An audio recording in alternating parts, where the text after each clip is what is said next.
Welcome back to Freedom of Sports. Today we're going to be talking about the offensive line. I want to start with a couple things. I want to talk to you about blocking percentages and why blocking is important. I think the offensive line, that's the first thing you see when you're on the offense, and everything else just falls behind. So if you have a good offense, if you got the number one offense in the league, usually you'll be one of the better teams. You have a better chance of winning. When it comes to the Chiefs, they have two of the best blockers in the NFL. I don't know why we don't talk about stuff like this, but for instance, Joe, I think his name is Joe Thuney, 99% highest pass block win rate as a guard. He is the number one guard in the NFL this season. They also have the number one center, Creed Humphrey, with a 98 blocking percentage. Also, at a 93% win rate as a tackle, they got Andrew Wiley. He is at the number 9 spot this season. So they got 3 guys who are in the top 10, and 2 of them hold the number 1 spot for their categories as a guard and a center. Do you think without this line, do you think Patrick Mahomes would be the guy? Do you think, let's say, playing for, the Bengals, do you think he would do what Joe Burrow's doing? I'm pretty sure on the 14th, last week, I think it was, his offensive line blocked at a 14%, the lowest I think any team blocked all season. I might be wrong with that stat. That is what I read on some data I was looking at. But,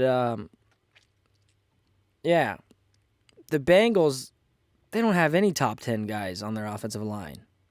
So to me, it doesn't make any sense. How is their team, as good as they are, score as much points as they can score, and they put up numbers week in and week out?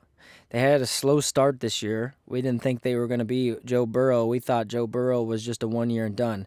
Man, he turned this season around, and they put up points, and their defense is doing great. The running back, he's back from his injury, and he's been performing well the last few weeks. So when it comes to the Bengals as being as good as they are, I mean, they're doing it blindfold with an offensive line who probably has been beat up as other teams, but they don't have any top 10 guys on their O-line. And to me, that surprises me.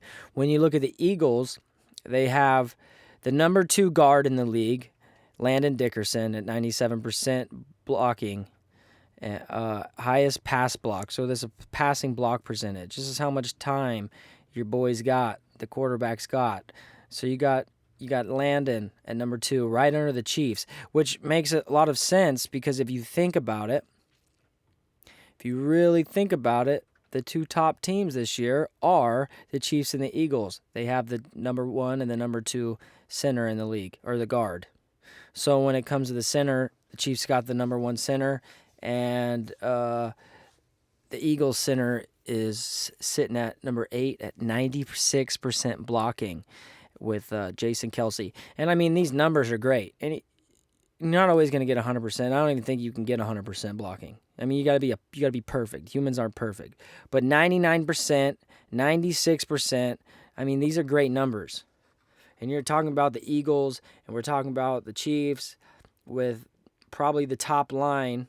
And if I go and look, so highest run block, again, Eagles, run block, Jordan Mailata, 83%. Not the highest, but most of these linemen, other than 83%, it drops right to 82, 80. Top 10, the number 10 hole is a Cardinals lineman, DJ Humphries, 80%. So you got to think about what the rest of the league is. If you're already is a run block team and you're sitting at 70, 60, 50%, because the rest of those numbers, that's where they're going to be. And you look at like Teams like, who had a bad? Buccaneers. If I would like to know, I'd like to look into this more. I'm looking at the top 10, but the Bucks, they don't have any linemen on here that's in the top 10. They have no. I don't. Let me look at this. Highest one run block win right as a guard. Man, and the top 10 spot, number 10, is the Broncos' Dalton Reisner at 74%. So in reality, most of these teams are just over half of their percentage of blocking. I'd say there's a reason why the run game in the NFL isn't as good as it could be. Oh, and the Ravens, they had a pretty good run game. I felt like they were a really good running team this year. And look at them. They have both their top tackles are in the top 10. Their guards in the top 10. Landon Dickerson at the number. Oh, that's not Ravens. The Ravens, Ben Powers, and the Ravens in the top 10 of the guard, one guy, and then two guys in the tackle. And the Ravens got a number 1 spot at center for blocking. You got to see that's probably why the Ravens are as good as they are. I wouldn't say it has anything to do with the quarterback. The Ravens have a very good line, and the quarterback got injured, and they still looked pretty good with the backup. Backup came in, and he wasn't a starter, and he didn't even look like he could have been in the NFL. He looked like a men's league quarterback that he's mediocre, and he still did all right. Okay, so Bengals, they don't got any guys in the top 10. I'm not sure if their blocking percentage was really any good this year. I'd have to go look, but if it ain't in the top 10, I don't care. It's below par. So top 10 guys. Yeah, I think it's going to be the Chiefs and the Eagles this year. That's going to be the Super Bowl, Chiefs and Eagles. They got the top linemen in the league with the teams that are left. We got 4 teams with the Bengals, we got the Chiefs, and we got Eagles, we got the 49ers. Oh, I didn't even think about the 49ers. Let's look. The 49ers don't have any top 10 guys either. No, they don't.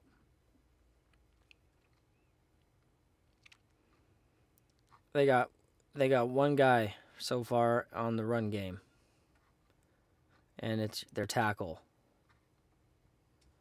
and then their center for run game, but 72% blocking as a center. You tell me, what do you think that is? You think that's good? I'll keep my comment to myself, but Mike McGlinchey, 49ers, 81%. I mean, he's sitting. The Eagles is at 83% for blocking. They have a really good run team. The 49ers can run the ball, and they've proven it all year.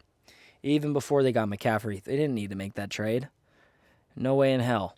They didn't have to do it. They got a good line. They got a couple guys on here. But it's not going to be as potent with the O-line as it is with the Chiefs and it is with the Eagles. A good team, it's proven right here. If your team is good, your O-line should be the top guys. And Bengals were the best in their division. The Steelers struggled all year. The Browns struggled all year. And, I mean, they don't really have any top 10 O-linemen either. They got one guy so far I see for the Steelers, and he's in the 9 hole with a 95% blocking as a guard. It's pretty good. But other than that, for the Steelers, that's all I see. And then I see one guy for the Browns, and he's the center with a 75% at the number 4 spot, which to me, I think that's crap. That is crap. So, team pass block win rate. The Kansas City Chiefs lead it with a pass block win rate of 75%. And where are the Bengals at? Oh, man, the 49ers, I just seen them. They're 59% and 8. They're in 20th place. And their pass block win rate. I mean, that's not very good. I think the Bengals are right there, too. Cincinnati Bengals ranked 30th in offensive line team pass block win rate. They're ranked 30th. Dallas Cowboys are ranked 28th. They weren't getting past. They were not getting past the 49ers. And if you look, the 49ers are 10 spots ahead of them, basically 8 spots ahead in the 20th spot. And I think, yes, the better team won that game. So if Cincinnati plays the number 1 Kansas City Chiefs, and they are the number 1 spot for team pass block win rate, I think that they win. They're even the 3 spot for team run block win rate. So your percentage throughout the game is at 74% with your blocks. The only other team that's better than them, Philadelphia Eagles and the Baltimore Ravens. Team run block win rate, the Cincinnati Bengals sit at the 10 spot with a 72%. The Denver Broncos had a better team run block win rate than the Cincinnati Bengals. And the Dallas Cowboys did too. So 49ers, where do they rank? That doesn't look good for San Francisco. 17. They're in the 17th spot. So I think, the 49ers have played solid ball all year, but I think they will lose because of the offensive line. I don't think that they'll pull it. They ain't going to win this week. There is no way. And I'm going to be honest, let's look at the defensive line. Because that's where they probably team pass rush win rate. San Francisco 49ers are 5th, but the Eagles are number 1. The 49ers don't got a chance this week. They're going to score 2 touchdowns. Eagles will score 3, 4, 5, 6 touchdowns. Wouldn't really matter. 49ers ain't going past the Eagles. And the Chiefs, if Patrick Mahomes is healthy coming into the game, if he's not banged up, which I'd got to go with Patrick Mahomes and the Chiefs. If he comes in and he's banged up and, yeah, they got him shot up, he don't feel the pain, but he's going to go out hurt. Bengals capitalize and win it again this year. I doubt it. Looking at the blocking and the pass percentage blocking, it's a Chiefs and Eagles Super Bowl for sure. All right, you guys, that'll be it for the show. Be sure to like, comment, subscribe. If you got anything to add, I'm not exactly looking at the facts, but I did go look up block percentages because I feel like that's really important. With the block percentages, you're able to see what we're missing. Because if you were able to go off what the tackles are doing separately, individually, you can find out your weakest link. Doesn't mean you go and switch your whole offensive line up and you change guys who are doing bad, because as a team, if you're winning, one guy's doing bad, he'll end up picking it up. But if you go and change the whole line, thinking we got to change everything, starting with the O-line, it's like building a whole new offense. You cannot do it in the middle of a year. So if you got a good offensive line, now your guys are going down, just like the Buccaneers did, for example, you have nowhere to start. You're a brand new team. Doesn't matter who's in the backfield. Does not matter. It starts with the offensive line. It doesn't matter if you're wearing number 12, you're putting on Brady's jersey. We should probably start supporting these linemen more. They deserve it.